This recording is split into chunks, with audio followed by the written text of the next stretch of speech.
Hey everyone, in today's video I will be talking about the coral vine, also known as chain of love or queen's wreath vine. The scientific name of this vine is Antigonon leptopus. The vine is native to Mexico and also known as the Mexican creeper.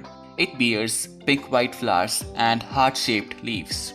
This plant is so easygoing that it can be grown either with the seeds or can be propagated directly through a matured stem.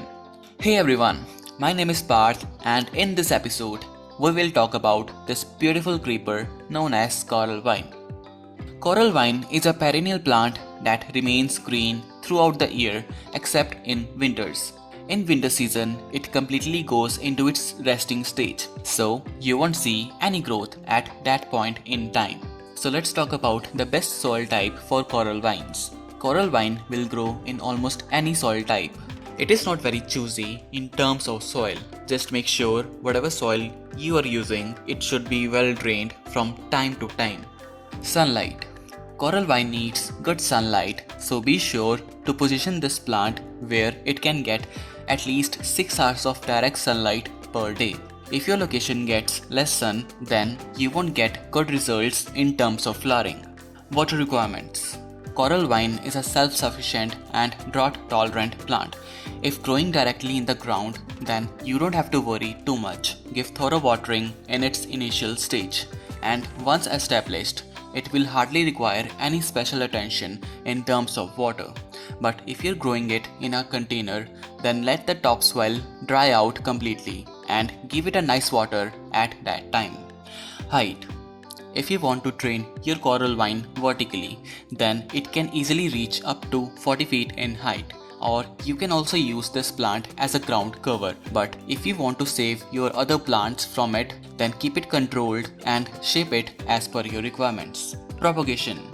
You can easily grow coral vine with two methods. The first one is seed propagation. On observing carefully, each flower has seeds inside it.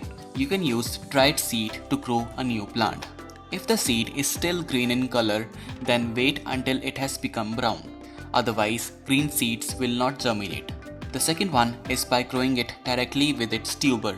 Its matured plant grows vigorously and produces many tuber beneath the soil. You can separate them carefully and plant them wherever you want.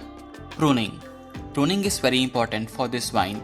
Always make sure to prune it and keep it controlled, otherwise coral vine can become invasive and can cover everything that comes in its way.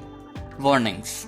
If you're growing this vine in a tropical area where the area has good humidity and rainfalls, then this vine can become impossible to handle and it can take over your garden trees, fences or anything that will be in its way. If you're growing it in a container, then it's alright, but we have to keep it controlled. Also, if you're scared of bees, then do not plant coral vine near your sitting area as it attracts many pollinators. If you're looking to add a tropical vine to your garden, the coral vine would be an excellent choice. I hope this video will ease your journey of growing coral vine in your gardens or in containers. Feel free to ask me if you have any queries regarding coral vine. I will try to answer them as soon as possible, and I will see you in the next one. Goodbye.